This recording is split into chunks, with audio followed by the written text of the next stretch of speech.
Good morning and welcome to an ultimate news and current affairs program, your ultimate news and current affairs program, Politics Today, which is simultaneously aired on independent television and radio, where we break down the biggest stories shaping our nation. My name is Philip Omo Gupon. Quickly, we delve into two major issues sending shockwaves across Nigeria. First, the unfolding controversy between Senator Natasha Akpoti Uduaghan and Senate President Godswill Akpabio, an issue raising critical ethical and legal questions. However, the federal government on Friday said it would intervene in the leadership crisis of the National Assembly after the suspension of the senator representing Kogi Central Senatorial District, Natasha Akpoti Uduaghan. In the words of the Minister of Women Affairs, Mrs. Imam Suleiman Ibrahim, we are engaging all the stakeholders to ensure that they temper justice with mercy. But some women groups on Friday rejected the suspension of Natasha, describing it as an assault on democracy and a deliberate attempt to silence women in leadership. Well, of course, today is International Women's Day. The lawmakers had submitted a petition alleging she had been sexually harassed by the Senate President, Godswill Akpabio. What does this mean for Nigeria's political integrity and legislative accountability? Well, buckle up as we analyze these pressing issues with experts' insights and perspectives. And I have guests in the studio, but before I introduce them, basically we expect that you also will churn your questions at us, or rather pour them at us in the course of the program, and we will be intimating you with the numbers that you will do that way. But we always advise that you are civil in your presentation. Quickly, in my guests in the studio, starting from my immediate left, I have a seasoned political analyst and also a human rights activist, well, a political analyst, let's leave it at that. And he is Honorable Etiosa Igebo. Thanks for coming. Thank you. Good morning, viewers. And next to Honorable Etiosa Igebo is a human rights lawyer. He's also a policy analyst, Alakwem Banefo. Thanks for coming. Good morning, viewers. Alakwem Banefo is also a public affairs analyst, and he has made a lot of comments that have shaped the progress, not just of Edo State, but of the country. You're welcome. Thank you very much. And of course, beautiful to be joined again by another activist, although lecturer university in Abruzal University, Ekpoma, and he's also a political analyst and an economist. Ibrahim Momo. Thanks for coming, Ibrahim. Good morning. Thank you for having me. Good morning, Nigeria, and welcome to Politics Today. So you can see we have an array of personalities that will help to give insight to what we have. But let's look at the ethical concerns of what has transpired. Starting first was the Natasha and, of course, Akpabio's feud and all that came with it. And it has been burning on social media. And, of course, across the country, there has been conversations that have been built up in this regard. But what do you see as ethical concerns to this, and what could be the legal implications? We've seen from the Senate how statements were made, and, of course, the suspension of Natasha Akpoti Uduaghan. And again, we've seen groups like I made mention of it in the opening. We've seen groups coming out to say that no, enough is enough. They need gender parity because this is a way of, trying to harass the women in terms of not making them equal with the men. Of course, today is International Women's Day. I want to use that opportunity to say Happy Women's Day to all women in Nigeria in particular, and of course globally. So what are your thoughts on this? Do you see ethical conduct? Do you see rising to capacity to make things work the way they should be publicly, by one hand from the Senate, and of course on the other hand from the groups, and of course the Minister of Women Affairs? Well, if you ask me for my opinion, I would tell you that the situation is very complex. It's complex in the sense that a body like the Senate that is supposed to be very matured in terms of disposition, because these are a group of people that has been put together representing pretty much the entire Nigerian state. And I'm a bit embarrassed that if issues in that level needed to be put out there, should be structured. That is not to say that something may not have gone wrong either way, or maybe something may not have gone wrong, depending on which side you are. Yeah. I'm an advocate of women, and I run a group called I run an NGO called Think West Initiative. I've in many occasions stand up for women. But I'm the sort of person that speaks truth to power. And I like a situation whereby things are addressed the way they are. My opinion, if you ask me today, I think the victim now is the Senate President. The victim is the Senate President? Right now, as it is, unless things changes as it goes. Because I said this because what happened at the Senate House that we all saw on social media was a situation of an order, a particular order, where Natasha, who's a representative from Kogi, wanted to put up a motion, and she was asked to go to her seat.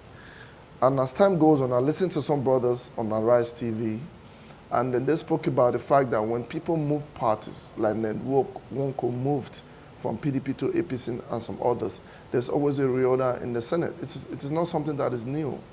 It has been happening before. Do you understand? If Senator Natasha has moved to the seat that she was allocated, and then she was prevented from speaking at that point, I would put one or two together and say, okay, maybe truly her accusation after that altercation might be genuine. If you look at the time that the claim it happened, 2023, there were other senators, in quotes, in the same building. From 2023 to 2025 now, there's been no real assertion of sexual harassment.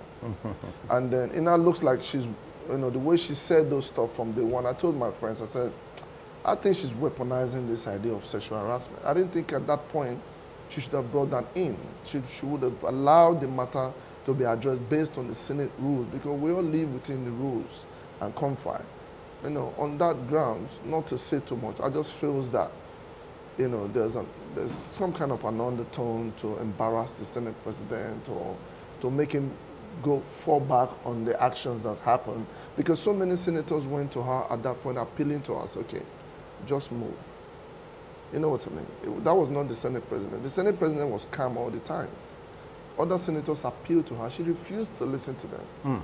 If she can do that in a public place, what stops her from, in my own opinion, as an opinion, I'm not saying it's a fact, from coming up with malicious comments that can undermine the position of the Senate President? I'm just saying.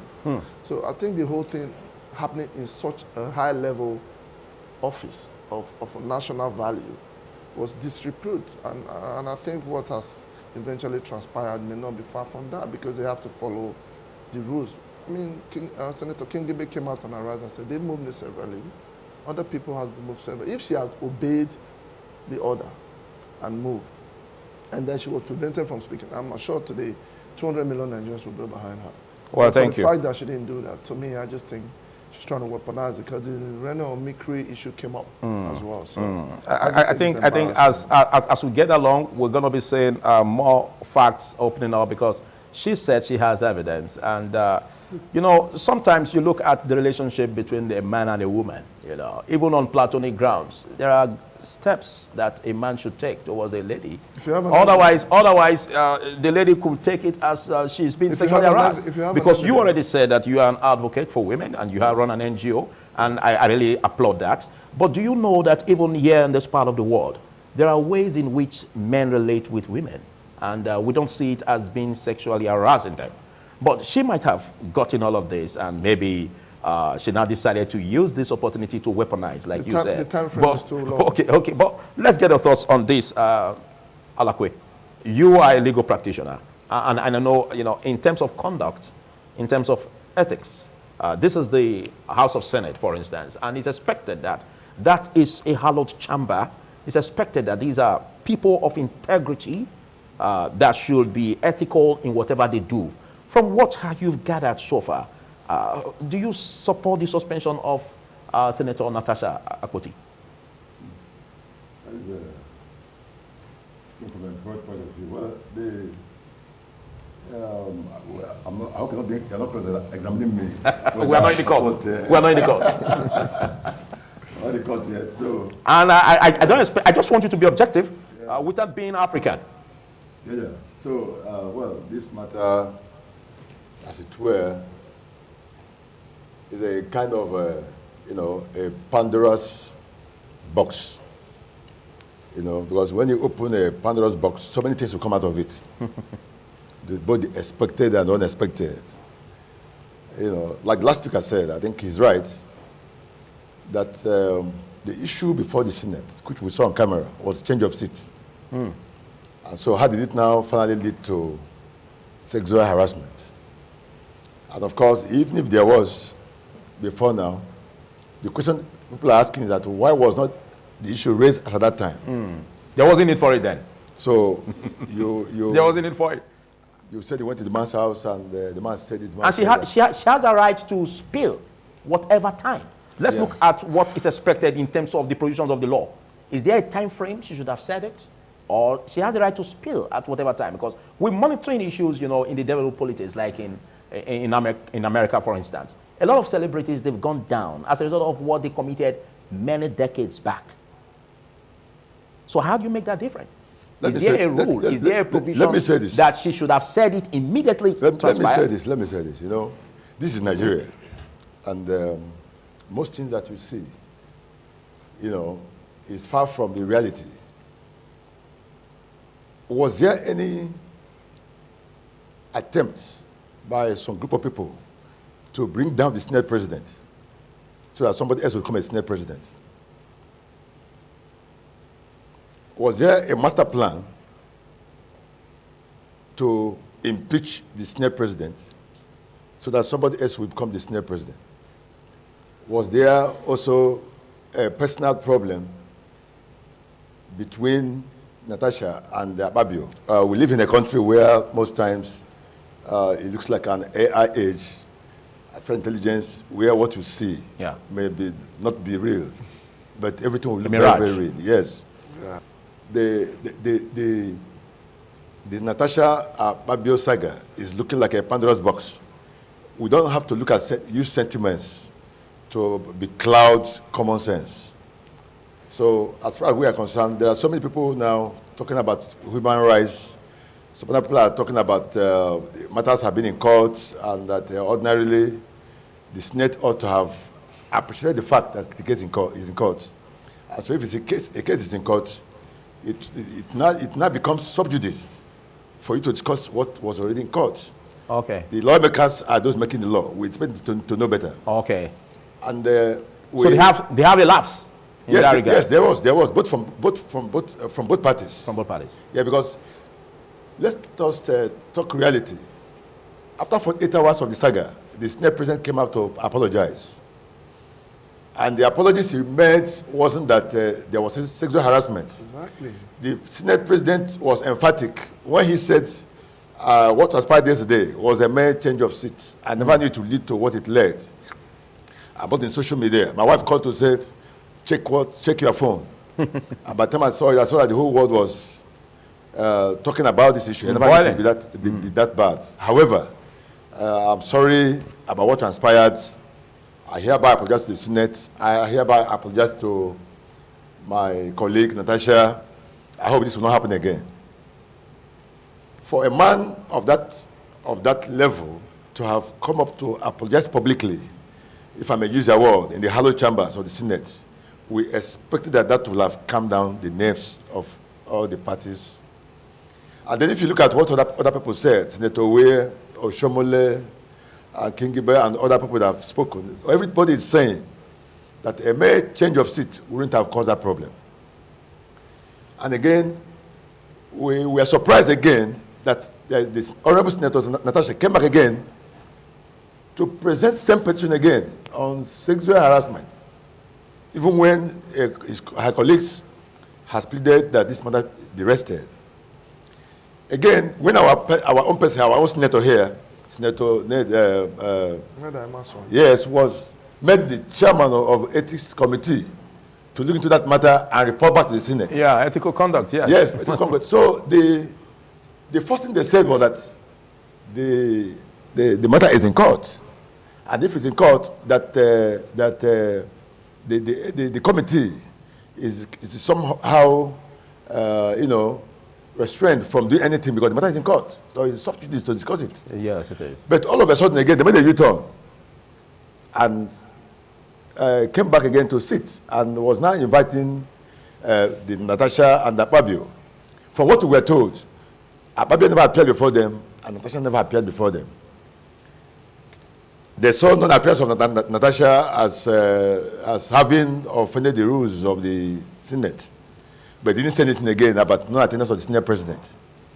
In the civilized clime, when such an allegation is made against you, the proper thing to do is to step aside and allow the people that are concerned to address the issue. Okay, as the Senate President, you mean? Both parties will be invited, okay, and matter investigated, and at the end of the day, they come up with their findings, and whoever is found guilty, they will not take a position. Unfortunately, it's not African to step aside. In this case, the Senate President sat on his own case. He was the judge, he was everything, and the sledgehammer was met on this lady. So the suspension does not warrant that? No, what we are even saying is this, is that 6 months suspension of a sitting senator is quite overreaching. According to Order 40 of the Senate rules, you cannot suspend the service senator for more than 14 days. Doing otherwise will be equally, robbing the constituency or her constituents, where she came from, of not actually having the benefit of being represented exactly at the Senate. Exactly. So, but in this case, the Senate never considered that. And the way they sledged the hammer on the lady for 6 months, and went as far as saying that her personal staffs will not be paid. And the senators have spoken on this, saying that stopping payment of salaries of her personal staffs who are working for the Senate will be going too far. If you are saying that the woman's salary shouldn't be paid for that period, okay, but not the other staffs who are employees of National Assembly not to get their salaries. And so I believe that the Senate went too far. More especially when the case is in court. All of this shouldn't have happened. Yes. Because the case is in court. If the Senate has respected the rules and respected the fact that this case is in court, this matter will have ended on that table until when the court is allowed to make their pronouncement on the matter. Okay. There are so much political undercurrents that our democracy is going through. Sometimes we want to understand, are we really practicing democracy? Because we have the 3 organs of government. Come on now, let these organs breathe. You have separations of power, and every organ has its own, uniqueness. And those who sit as functionaries in those organs should be allowed to, administer without necessarily, going against or overshooting beyond their boundaries. I want your comment on this. Well, the first thing is that the Senate is empowered by law to make its own rules. And so far there are about 230 rules guiding the Senate, conduct of the Senate, the National Assembly, particularly the Senate. It's on the basis of those rules that Natasha Akpoti Uduaghan was said to have, infringed on the rules. The first rule infringement had to do with Order 10 of the Senate rules, which has to do with speaking on the floor of the Senate. A senator can only speak from the seat that is designated to, or assigned to him or her, as it were. The issue about a change of seats, on the basis of which she went off the hook, flung, out of control, was a non-issue. Because in that instance where her seat was moved, 9 other senators were moved at the same time, based on defection. There had to be some rearrangement. And I've seen the sitting senator, former governor, Ojizo Kalu, say that in this particular Senate, this I think 10th Senate, he has been moved 3 times. It is not an issue. So the first thing that's the first rule, infringement has to do with the issue of insisting on speaking from a seat that was not assigned to her. But don't forget, this is a woman, and anything done against that gender, there's always this sensibilities to show that probably because I'm not a man. So are you thinking about that perspective? No, see, there are... Because that should have been the reason why her case should be applied softly. No, looking at the perspective of the womanhood. Is it that there are senators and there are weak senators? Oh. Is that that's the point I'm making? There are senators and there are woman senators. That's the convocation we are giving to them. I think that she is a senator, a distinct senator. That's what she ought to be. Maybe I think the challenge she has, because I'm going to look at other rules that she has infringed upon. Maybe the challenge she has is that she came in the middle of the tenure. She wasn't the original senator for that. It was Adeyemi, if I'm not mistaken, that was the senator for Kogi Central. But she won in the Supreme Court. And then so because at the time, at inception, the Senate always does an orientation. It takes about 2 weeks. These rules have to be understood. The second infringement or breach of the law of Senate rules had to do with Order 40. And that one concerns who signs a petition. It is even a lawyer. It is basic. You don't even have to be a lawyer to know that. That, for example, if I am a citizen of Nigeria, I have an issue I want to present to my senator representing me, in the case of, I don't know, maybe Adam Oshomole or Edo South, Neda Imaswe, I cannot, then Imaswe cannot sign my petition for me. I will sign my petition, but he is the one that will present it. If a lawyer is accused or has a case in court, he cannot represent himself. He cannot. He, even though he's a qualified lawyer, a member of the Nigeria NBA, Nigeria Bar Association, he still has to get another counsel to represent him. Ditto for the, Natasha Akpoti Uduaghan. She personally signed a petition that she was presenting against the Senate President. That's a breach of the law. The third one is that Order 53(4) had to do with the fact that when there is a matter in court, the Senate cannot sit on the issue. And there are issues there. The matter in court has to do with the case of defamation as taken to court by the Senate President's wife. And parties to that suit includes Natasha Akpoti Uduaghan. So when she brought a case, as an afterthought, she brought the case of sexual harassment before the Senate. It was ruled correctly as sub judice because the matter was already in court. Oh. So it was ruled correctly. But there was a different issue that she was said to have gone to court to seek an order restraining the Senate. Senate Committee on Ethics, Privileges, and Conduct from sitting on her case, where the matter was referred to. The reality is that people say that a Godswill Akpabio cannot be, in law, there's a maxim in the law of justice that says that nemo judex in causa sua. You cannot be a judge in your own cause. Yes. So those who make that argument fail to understand that the matter was actually referred to a committee on ethics, privileges, and conduct, and public conduct, which was headed by another senator, not the Godswill Akpabio, but Neda Imaswe, the senator representing Edo South. So at that point, Godswill Akpabio was not the person who was sitting over the petition that was referred to the committee. It wasn't. It was Neda Imaswe, another. So I think that this issue need to put it in proper perspective. Right. Let me just make this point, please. Then to make the substantive issue. The issue of sexual harassment is a big deal. It's not something that should be overlooked or set under the carpet. Exactly. It's a big deal. But it is not, the mere fact of an allegation does not make it a fact in law, a fact. It does not make it, it demands investigation. Yeah, so the reality is that in as much as the issue has been petitioned, of course she brought a second petition later, which was thrown out because the case was in court. The issue that is one, I think my colleagues here have spoken to some of it. One is that when did this issue occur? When and where? It occurred in Uyo, Akwa Ibom State, not in the precincts of National Assembly. No. And so the petition you are bringing of breach of privileges or sexual harassment, did it occur within the precincts of National Assembly? No. Or it occurred in Uyo and Anambra State? Because the issue of jurisdiction. In wherever, because no. Are there provisions?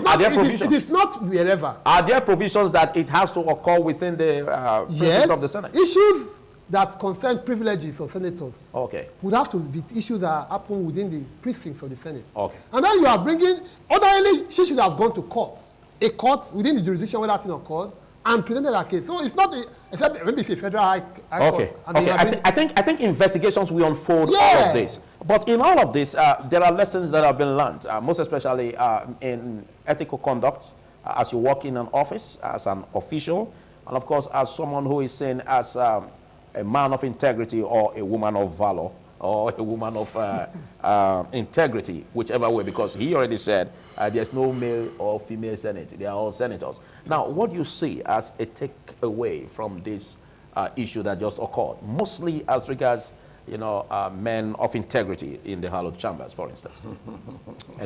Well, first and foremost, we have to be a public servant, a representative as a senator. Before we become that, we are humans. Yeah, even if humans have these challenges, just like as my brother there rightly said, sexual harassment issue is a big deal. It's not something you just come and throw out against a man who's supposed to be seen carrying the emblem of a country, with him as Senate president, and you expect him not to make mistakes, for instance. Maybe the Senate went too far, maybe they didn't go too far. Like he says, he opened the box, so many things come out. I just think that this whole thing is geared towards a particular interest politically. Because even if somebody comes from a certain party, most of them moves from another party to contest under that party. So their first love is always with that party they belong. I'm very sure if they investigate certain people in the Senate, you realize that those that represented the Labour Party were not originally Labour Party members. Okay, but you speak like you never would believe that the person of the Senate president would have any reason to abuse her sexually. I never said that. Okay. That's why I said we must be human first. If you wanted me to go deeper into that. So you're already accepting the fact that the Senate president could could be gullible, let me could be vulnerable. No. Let me tell you. After all, like what Ibrahim said, if it happens within the presence of the Senate, then the Senate president could be excused. You see, if we want to talk about this matter, we can do a 5-hour conversation. It's still not enough to speak to the audience. Okay. We're here in this studio. We're not speaking to ourselves. We are speaking for the audience to understand the point we're trying to make. Okay. I'm a student of the Western instruction. I grew up in the Western world. I know what it means to say sexual harassment. First and foremost, when they're arrested, it takes 8-9 months to investigate it. It is not something you just throw out. I've seen people, women throw out sexual harassment to people who were even close to me. Only to be lucky that this guy has recordings to exonerate them. Yes, they weaponize it. But that doesn't mean that in Nigeria, sexual harassment don't happen. It does happen. I've been to stations many times when young people get even harassed and raped. We're talking about harassment, not raped. And nothing is done. Yeah. You see what I'm saying? Somebody's not raped yet. I mean, with all due respect to Senator Natasha, she's already a powerful woman. She's a senator. She has access to resources.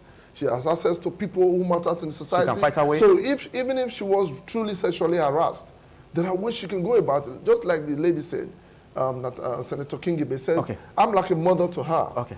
Just a minute. She's not come to speak to me about this. I was in New York. I think she said that. I can't remember. And all these things are happening. You're trying to confuse the gullible society where people are struggling to exist and eat with this, depression, great depression from the idea of devaluation of Naira and inflation. And I think the biggest issue that I see in all of this is that, with all due respect, the TV channel Arise, that all the journalists there... but we can't say that here. We can't say that here because I think let's keep this. A particular station... What we're after is what we're doing right now on independent television. A particular station will ask a question, whether male or female. They keep asking the same question. They're interested in what that man did. What that man did. Instead of looking at the fact that Reno Mikri was in America when he was accused of sexual harassment. I should have given you just 2 minutes to talk about this because we will be delving into the next topic, which has to do with the River State crisis. But well, you've already overshot that. But let me from here, so that we don't progress in error, just 2 minutes to ventilate what you see as lessons learned, for both sides. Alakwe.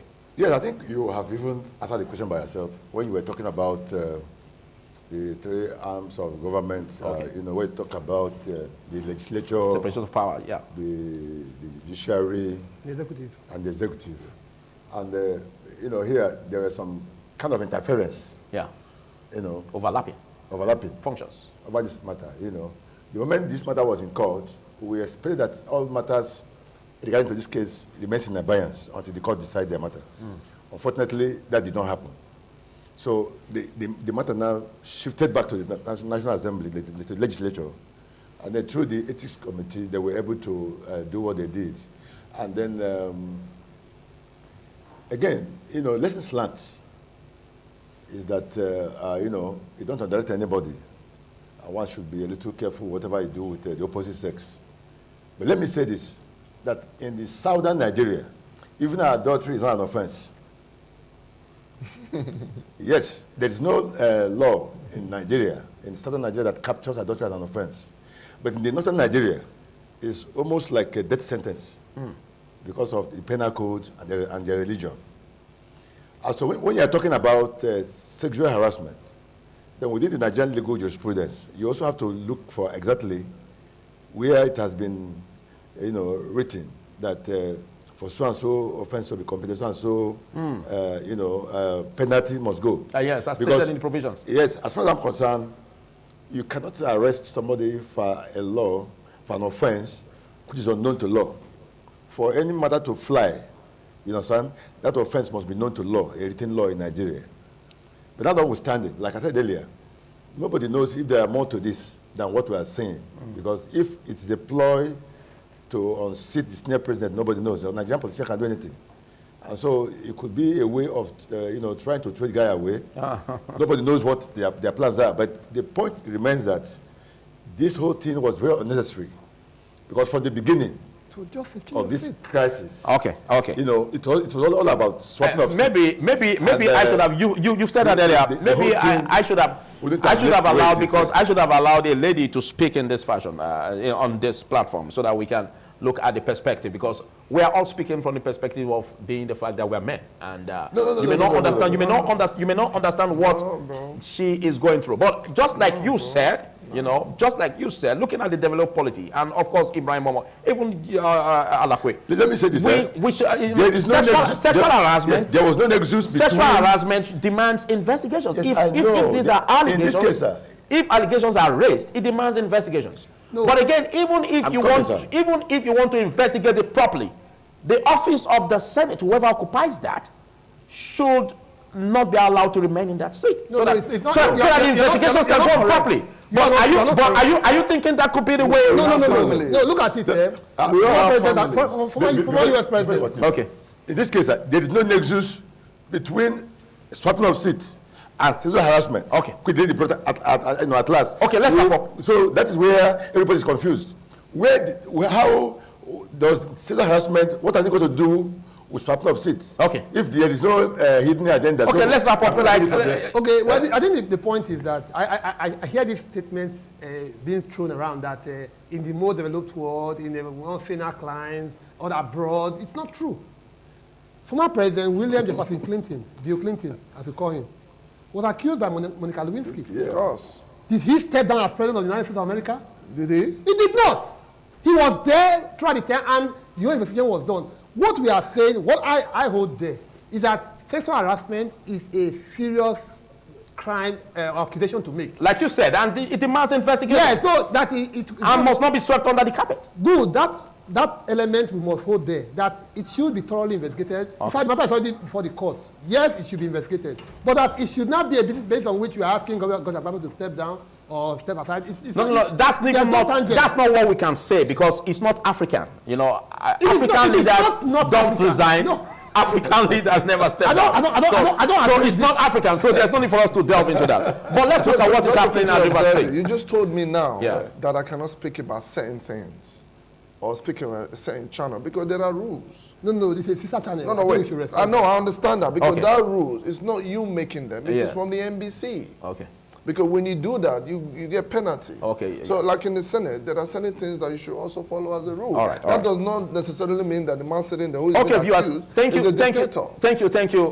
Well, we have an erudite analyst, and basically that's how sometimes we overshoot.